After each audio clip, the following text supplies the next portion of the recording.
Investing in gold doesn't have to be complicated. I'm Colin Plume, the CEO of Noble Gold Investments, and I want to take the time to show you how investing in a gold IRA can help you hedge your bets against inflation and other economic concerns on the horizon. Visit Noble Gold Investments and get our free gold investment guide on buying gold the right way. And make sure you're investing with the right company. Visit noblegoldinvestments.com. Good evening. I'm still reporting on the economy. This report was issued on November 22, 2009, exactly 46 years to the day after President John F. Kennedy was shot to death in Dallas, Texas, by gunmen working for, to some extent or another, for the Mafia and the Central Intelligence Agency. Since that time, the agency has pretty much been able to control the show in the United States until Trump. But Trump, being a newbie in the swamp, had no idea just how deep the corruption was.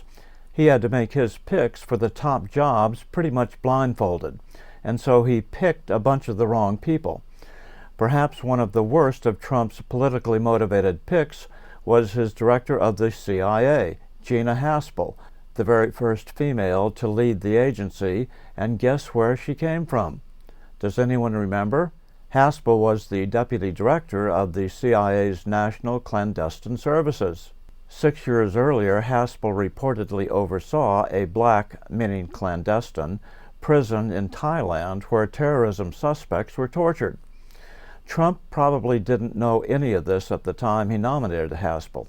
It took a lot of industrious digging, the likes of which only happens once the intense spotlight of a major nomination comes forth.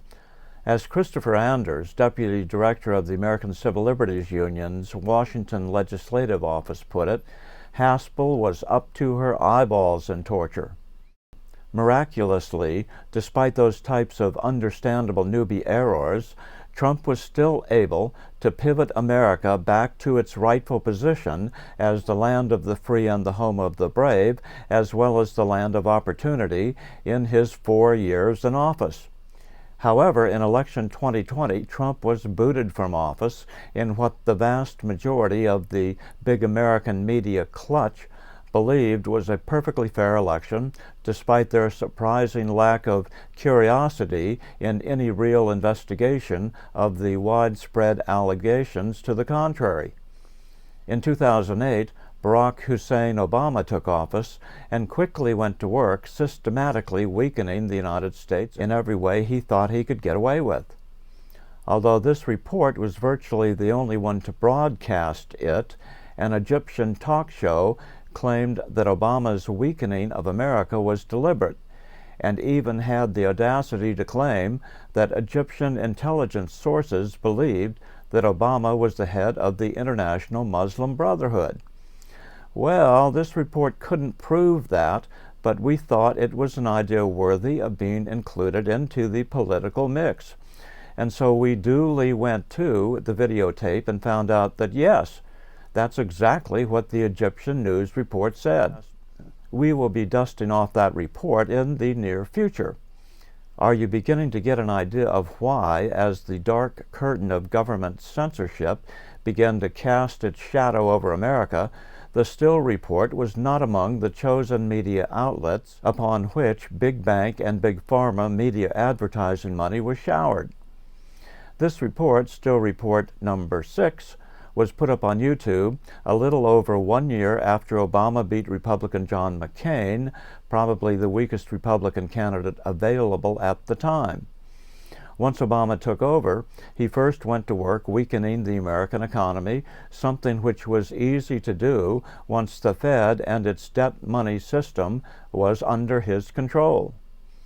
So here's our report as we watch the American economy being deliberately crashed by our newly elected fearless leader.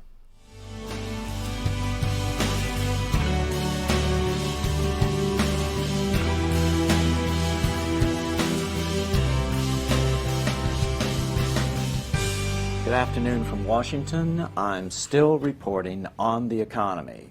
Another 500,000 Americans hit the unemployment lines again this week. And guess what? The figures the government put out last week where they claim to have saved or created 650,000 jobs, have proven to be completely bogus by the alert media.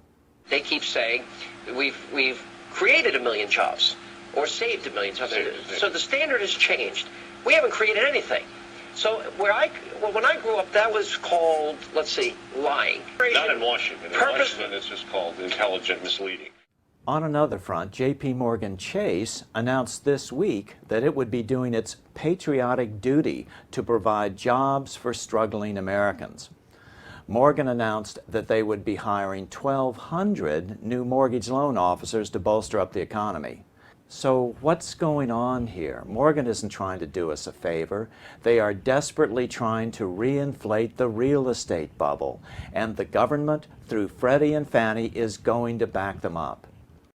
This is reminiscent of a similar scheme when Morgan created the 1907 bank panic, but we'll get to that in a minute. According to the latest numbers from the Treasury Department, J.P. Morgan and Goldman Sachs are holding the bag on an astonishing $120 trillion worth of the world's most risky debts, called derivatives contracts. Morgan holds a staggering $80 trillion in derivative exposure, 50 times more than their $1.6 trillion in assets. Goldman Sachs is in even more precarious condition. They hold $40 trillion in derivatives, 333 times more than their $120 billion in assets. To put these numbers into perspective, the gross domestic product of the United States is a mere $14 trillion. Even the world gross domestic product is only $65 trillion, and the best estimate of the worth of everything in the world is only $200 trillion. That's how big these numbers are. But instead of being held responsible for the collapse of the world economy, Morgan and Goldman were rewarded during the debacle by being allowed to absorb their primary competitors. Goldman Sachs and J.P. Morgan really have emerged as the winners, as the last survivors. J.P. Morgan was the biggest winner in the government bailouts. After receiving a $25 billion loan, they gobbled up Bear Stearns' assets for about 2 cents on the dollar. And then the assets of Washington Mutual, the nation's largest bank failure to date, for less than a penny on the dollar. Goldman Sachs received approximately $50 billion in government loans, but both firms have now repaid the government. In the last 3 months, both Morgan and Goldman have reported record corporate profits and are averaging above $1 billion a month profit each. This is not incentive-driven capitalism. This is nothing but out-and-out plutocracy. Big banks controlling the government so that it can no longer do the will of the people. It gives these huge financial monopolies whatever they want. People sense it. They just can't put their finger on the center of the problem. Mega investor Wayne Rogers was certainly not shy about identifying the problem earlier this weekend. Goldman Sachs is a conspiracy with the government. They're a fascist organization. They're supplying, the guy who's the Secretary of the Treasury. Then he goes back to Goldman Sachs. Meantime, he owns 800,000 shares of Goldman Sachs. Goldman Sachs gets bailed out by the government, then turns around and pays the AIG $16 billion, which is so that they can pay themselves back. It's outrageous. The whole thing is outrageous. However, this is not the first time that J.P. Morgan has benefited from a financial disaster, one which they may well have helped create. In 1896, J.P. Morgan financed William McKinley, the gold money candidate for president, in his run against William Jennings Bryan. Bryan was attempting to take back the money power from the bankers' gold-only money system and break the 30-year-long post-Civil War depression. Congress had outlawed silver money, so money was scarce and the bankers controlled it all. In reality, whenever the creation of money is left in private hands, mischief always ensues. It's like putting the fox in charge of the hen house. In 1896, Bryan addressed this point exactly in his famous Cross of Gold speech. Those who are opposed to this proposition tell us that the issue of paper money is a function of the bank, and that the government ought to go out of the banking business. I stand with Jefferson rather than with them, and tell them, as he did, that the issue of money is a function of the government, and that the banks should go out of the governing business. There you have it, the very definition of the word plutocracy. McKinley easily defeated Bryan in the 1896 election, and then again in 1900. After McKinley's assassination in 1901, Teddy Roosevelt became president and won re-election on his own in 1904. But then TR turned against the money trusts and attacked their monopolies. By 1907, Morgan decided to show Roosevelt just who was boss. He spread rumors that one of his chief rivals, the Heinz banks, were in trouble. Depositors flooded the Heinz banks trying to extract their cash. On top of that, Morgan called in all of his loans and refused to issue new ones. Within days, a money panic engulfed all of America. Thousands of banks were vastly overextended, holding less than 1% reserves, just like today. Many simply closed their doors forever. Money was hoarded by anyone who happened to get some. Money simply vanished from the American scene. Many businesses began printing IOUs as a temporary medium of exchange, just like the state of California did earlier this year.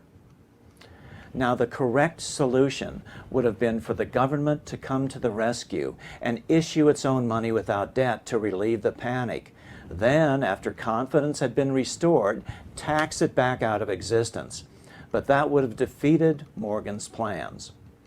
Morgan then offered to save the last Heinz bank if it would sell him their valuable steel company for a small fraction of its worth. Morgan had recently purchased U.S. Steel from Andrew Carnegie and wanted to eliminate all competition. Although the deal was in direct violation of U.S. antitrust laws, guess what? A desperate Congress approved it. Then Morgan asked Congress to allow him to print up $200 million of his own personal money with no backing whatsoever, Morgan banknotes. Again, a compliant Congress approved. Morgan then sent this new money out to his banks to be lent into circulation at interest, of course. I know it's hard to believe, but this is exactly what the Federal Reserve System allows national banks to do each and every day under our current system.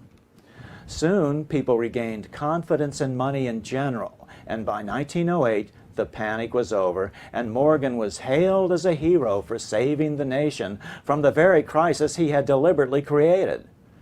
But one inventive Quaker woman named Elizabeth Maggie Phillips saw through the deception. In fact, she invented the game that would become what we call monopoly to illustrate the negative aspects of concentrating real estate holdings into the hands of private monopolies. But Woodrow Wilson, then president of Princeton University, was apparently not as astute. He applauded Morgan's efforts. All this trouble could have been averted if we appointed a committee of 6 or 7 public-spirited men like J.P. Morgan to handle the affairs of our country. Do you see any similarities between 1907 and today? The question is not what backs the money, it's who controls its quantity. But the big banks are always going to be in the governing business as long as our government borrows money from them. Good afternoon.